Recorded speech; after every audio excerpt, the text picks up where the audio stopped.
GEM International is a new diamond explorer in the richest diamond producing country in Africa, located next to the fourth largest producing diamond mine in the world. International Spotlight is on an 1109 carat diamond recently discovered in Africa by a fellow Canadian junior with a proven operator and finance team. GEM International trades on the TSX Venture Exchange, symbol GI. Visit us at gemdiamondmining.com.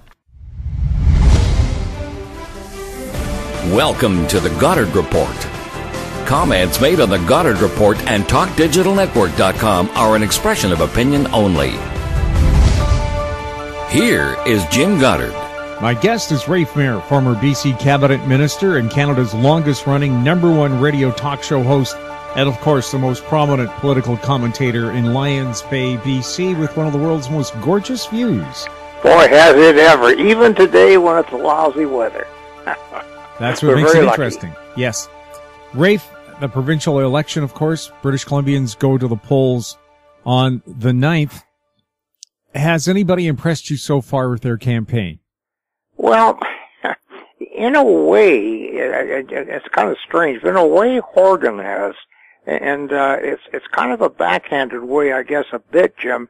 Although I think it's working. He's kept his cool, I think, very well. And he's kept this low-key campaign going, which I thought was probably not going to be good enough, and I thought he was going to be swamped by Christie's BS. But I think where he may have figured this out himself or just fell into it luckily, I don't know. I'll give him credit, say he knew this was coming. He seems to have realized that by saying nothing, he's going to look awfully good compared to what the Premier is saying. And it seems that every day she gets more panicky with more, shall we say, misstatements and that sort of stuff. And she's also, for the first time that I can remember in the last couple of years, got the press, the printed press against her. At least what I'm reading. I must confess I don't read much of the Sun and the Province. I get that off the internet, but it seems to me that that's what's happening. She certainly has the social media against her. So maybe Jim knew what he was doing, John knew what he was doing by just hanging back and letting her shoot off her mouth. But he certainly hasn't come out with a great deal of policy. The one kind of joker in the deck is the Green Party. I can't figure out how Weaver is really doing. He seems to be popular with a lot of the mainstream media compared to Christie in any event, and seems to have some traction with some voters. Certainly not in my constituency, but in others he has. And he could be the spoiler. And I think if I were having my worrying beads out right now, Jim, I'd be worrying that he gets enough seats to match up with Christie to form a coalition. I think that's unlikely. But if that happened, oh my God, I think I wouldn't really leave the province and hide because I haven't got time for that these days, but I'd be pretty concerned if that happened. Well, I've noticed this time the NDP has come out with attack ads. Last time around, Adrian Dix thought with a 22-point lead he could be, play Mr. Nice Guy, and they didn't bring out any nasty ads until 3 days to go to the election. This time they've come out heavily criticizing Christie personally. Well, this is something that I've always been surprised at back in the 2013 election, which Damien Gillis and I were, for Common Sense Canadian, we were just starting it then. We were both very active in the campaign for the NDP all around the province. And I'm a great believer that if you're leading by 15 lengths, what's the matter with 30? I just don't believe this thing will just loaf, because the damnedest things happen in horse races and in political contests. And that's what happened in 2013. Particularly political contests where just a thing or two can suddenly change people's minds. Something just grabs them as being either very annoying with respect to one side or a very good piece of news on the other side, or maybe a combination of the two, and you can suddenly have a huge switch. And people take a look at 22 points. Oh my God, it isn't really 22 points. It's 11 points. You just got to lose what the other person gains, and there you are, you're tied. So I know that sounds like silly math, but in politics, you always have to look at it that way. Every election until the last vote is counted is dead even. And that's the way it has to be played, and that's the way it's got to turn out. I was very fortunate. I didn't have any close elections particularly, but the one after I left in 1983 with Bennett and Barrett, that was another election that the NDP had in the bag. I mean, it was all over, game over, and Bennett won by, it was close to a landslide, as damn as to swearing. So you just don't know. It means this: you never ever let up. You just keep right on bouncing ahead. Now, having said that, Jim, you don't, if you've got a good lead, you don't go out of your way to try out new ideas, like a new promise that you haven't tried before. That can get you into a lot of trouble, but you do keep pressing on with the stuff you know you're winning by. Attacking Christie's credibility, my God, if that's not a winning issue, I don't know what is.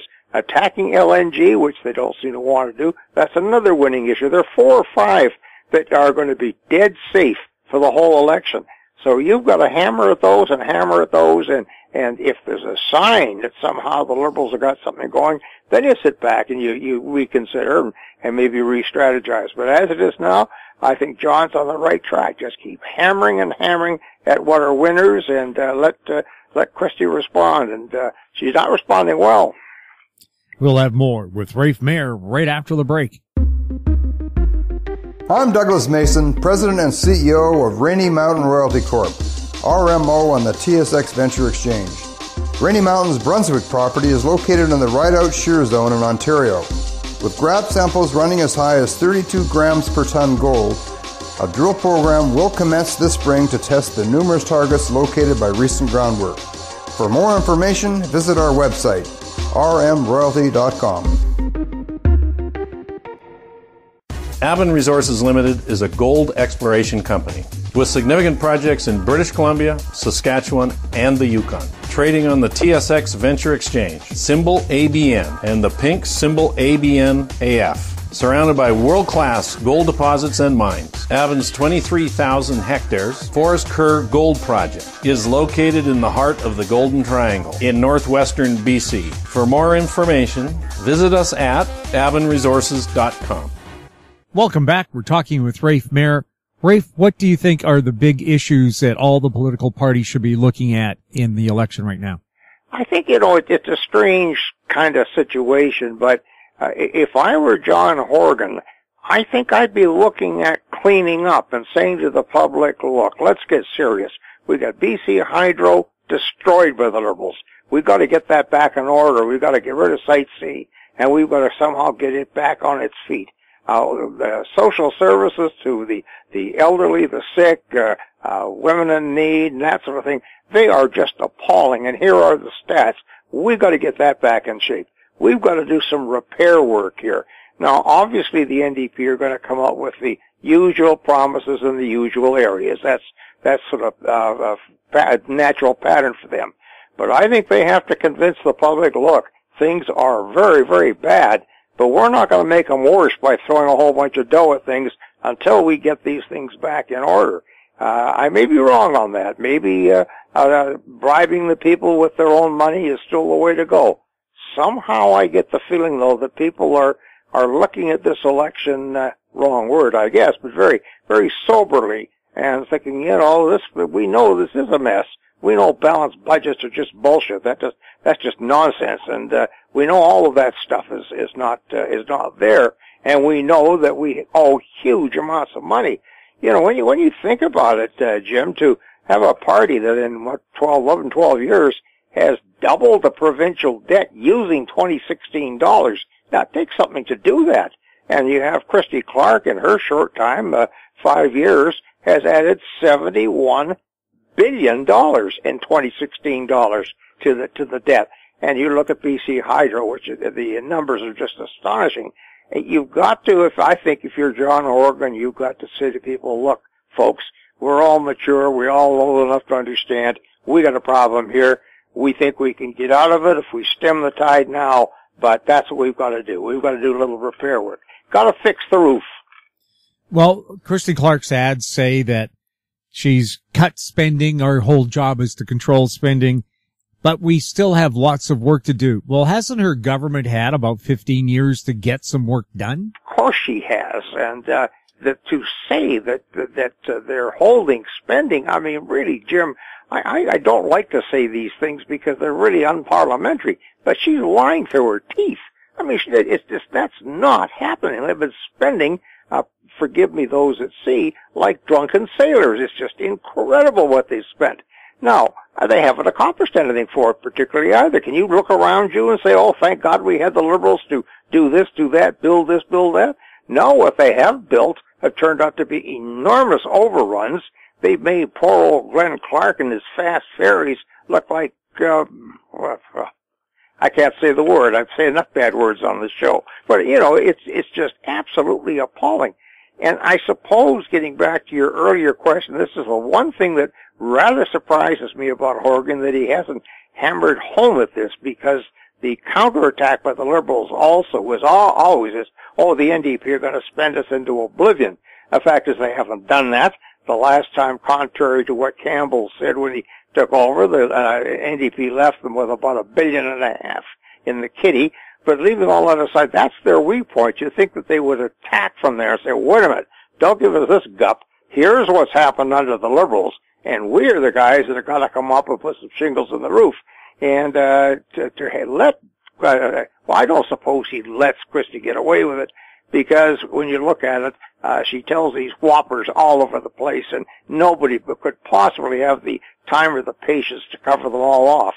But I think he's got to make the clear point to people that these kind of things are simply not true. They're grossly not true. They're egregiously not true. And the Liberals have just spent huge amounts of money and got us into huge debt, and that while he is going to look after things like social services that haven't been taken care of, etc., he's not going to be building a lot of stuff that's going to run overruns of billions of dollars, like Site C and so on. He's going to settle down and get the house in order so they can build slowly and steadily.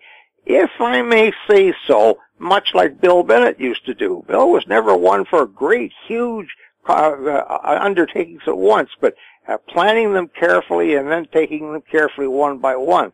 And I think this is what he's got to do. Although a lot of people didn't like Bill at the time, I think he's looking awful good now. And they look back with a little nostalgia at the days when the province was run in a very sane and sober way. And I think that's the kind of thing that John's got to be playing on.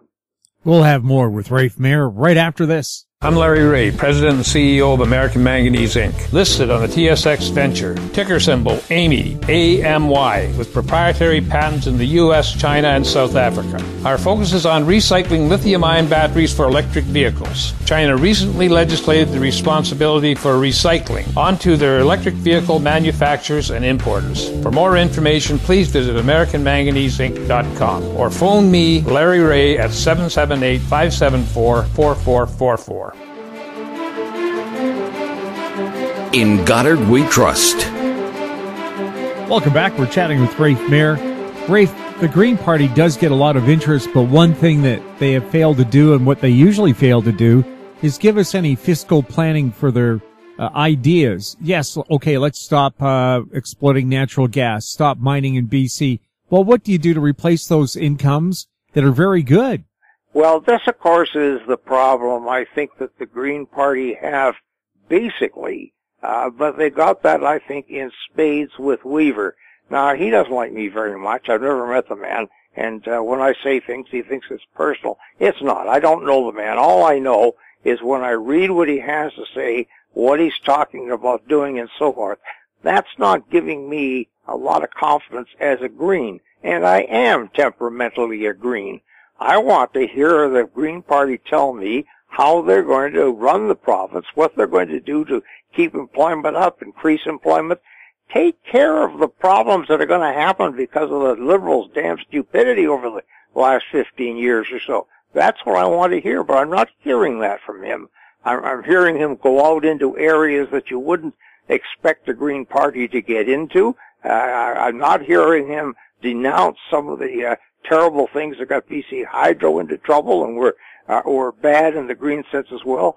And this, I think, is the problem of him not becoming a better provincial-wide politician. I think he's probably pretty good in his own bailiwick, which is on Vancouver Island. But you've hit the nail on the head. The Green Party have the huge problem to overcome. They have no problems in looking like an environmental party usually, but they've got a lot of problems looking like a real managing political party. And I don't think Weaver's doing anything to overcome those problems. Well, as you know, it's very easy to be in opposition and say no to everything. It's totally different once you're in government and you actually have to deal with the problem. Well, there's no doubt about that. You know, I always tell a story when I went into government back in 1975. I was loaded for bear. Oh my God, the things we were going to do when we got there, et cetera, et cetera, et cetera. And I left my pals in the bar at the Stockman's Hotel in Kamloops and sailed off to save the world and came back about 4 or 5 weeks later and went down to have my evening drink. And they all said, "Well, how's it going, Rafe?" I said, "God, it's a hell of a lot different running the government from the cabinet room than it is from this bar, I'll tell you. A hell of a lot different." And there's no question about it. You get a huge dose of reality. Things that you thought were terrible sins turn out to be things you just can't afford to get rid of. Things that you thought were going to be wonderful things to do can't be done yet. They're too expensive, whatever. And the other thing is you don't know what you're going to get hit with. And so it's a very, let's say, it's a big dose of reality strikes you. And I don't know any government that's really been prepared for it. Sometimes not even the ones that are being reelected are prepared for it. So it's a tough thing. And I'd like to say this, if I may, Jim. You know, we knock our politicians all the time, and maybe this is just the old Paul talking. But you know, we ought to give some credit too. It's hard, bloody work, and you know, you do your very best. It wasn't when I was there, all that rewarding. But, you know, you have to cut them a little bit of slack. There are probably not 1 in 100 people listening right now that could do it. And, but we're all 100 of us are ready to bitch and bellyache. And I'm just making a little pitch for a little understanding of them. But having said that, we got a rotten bunch now. We've got to get a better bunch in.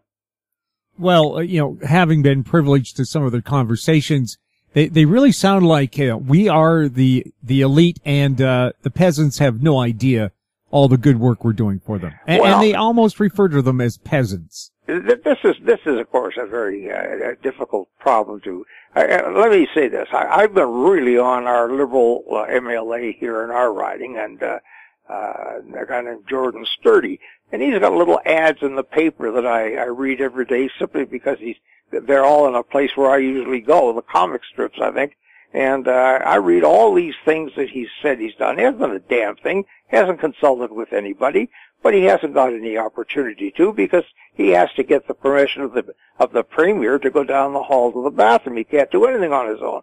So you've really got a government that is, first of all, starts out with a system that doesn't give very much, if any, individuality to an MLA, and on top of that, have kept virtually the same cabinet the whole time, and have really accomplished nothing that you expect from a government, even good management. Now, they operate, and I'm afraid I have to spit out the name, Brad Bennett is running around telling everybody they're doing this. They're operating on the assumption that Liberal government is good, sound government, always look after your dollars, carefully marshal your resources, elect us because we'll always do that, and expecting people to accept that, except it is so demonstrably untrue right now that you have to hope that people think. But you're right, that is their stock in trade. We are the good guys. We're not necessarily completely the elite, but we're pretty close to elite. We're a little bit smarter than everybody else, and we're a little better educated, so trust us. And it's worked very well over the years. You look back at the record, going back to 1952 and W.A.C. Bennett, and look how many elections the sort of Liberal Party has won in that time, and how many the NDP have won, and it's incredible. Well, if they're not elite, the provincial Liberals to have dinner with Christie, it's $25,000. I can't see John Horgan asking somebody to pay $25,000 to have a hot dog and a coffee with them. No, that's true, and I think the NDP will suffer for not having the money too. They may make up for it in the public relations they've got out of it, but I have, it may be that I'm a little out of touch here, Jim, and I got to be very careful as I talk. But I'm just aghast at the money raising of the Liberals and the crass way they're doing it, the almost arrogant way they're doing it. To hell with it if you don't like the way what we're up to. That's too bad. We're going to do it. But the other side of that is they raise a hell of a lot of money, and money does count in elections. There's no question about that. And it may turn the tide, even though it's, I think, almost dirty money. Well, so far, we know the RCMP is now investigating fundraising by the political parties in BC, especially the Liberals. Apparently, the Liberals have returned $175,000 in illegal donations. The NDP about 10 grand. Does that give you a sense of the scale of what's happening? It does indeed, and that any of it has to come back. It makes you wonder. How do you make an illegal donation? Well, it's quite obvious how you do it, but you'd never think of people doing that. I mean, is it necessary to do that sort of thing? Well, we have seen Christy Clark's government bring this to a new science, how to extract enormous sums of money hither, thither, and yon, and enough of it to attract investigations by the RCMP. And I suspect, as most investigations are, they go deeper than what we know about. So, it's something that it's new to me, an investigation into this way back in my time. You'd be just aghast at the thought that was happening. But today it just seems to be routine, and I think it should be the biggest issue in the election, really, when you think about it. You ought to be able to trust your elected people at least to be honest. They may not be competent, and they may not be particularly innovative, may not be all the things you'd like, but surely to God you're entitled to have them play square and be honest. And this government, quite honestly, has just been dishonest as all get out. And I think that alone should kill them. But maybe it won't. The history books are full of electorates putting back into office people that have robbed them blind. And you never can tell whether we've gotten any smarter than they did back in Tammany Hall days in the United States and so on. But if you want to have evidence of a corrupt government, my God, you only have to go back through Facebook for maybe a year or two, or back through your newspapers, and you'll see almost a story a day. And I don't ever remember British Columbia being nailed. I remember being nailed by the Globe and Mail. They're jerks anyway, but being nailed by the New York Times and people like that. Even the Guardian has got comments about us. I've never heard that happening before, and I think probably voters may want to sit back and think about that. Do you think the BC Liberals will avoid town hall meetings like the Harper Conservatives did going into the federal election? Well, they're certainly doing it from what I hear. I think I have two emails came to me today with pictures of empty seats. That's a very dangerous and arrogant thing to do.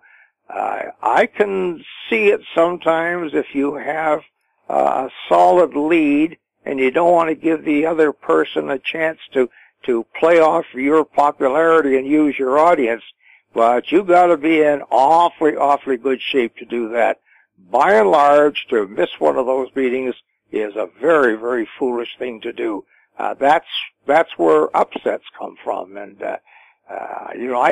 I recognize that very well. I damn near did that in the first election I ran. I was kept out of a number of these things, and I could sense meeting people on the street or seeing them in the shopping mall, they're turning their heads away, simply saying, you've got a yellow feather. What's the matter with you, Mayor? And we changed that very, very quickly, and I waded in and I went to all of them. So as I say, Jim, it's a very dangerous thing to do, and I don't think they're going to get away with it. Well, it smacks of arrogance. Nothing else. Of course it does. Of course it does. Now, either you have a double choice. Either it's fear or it's arrogance.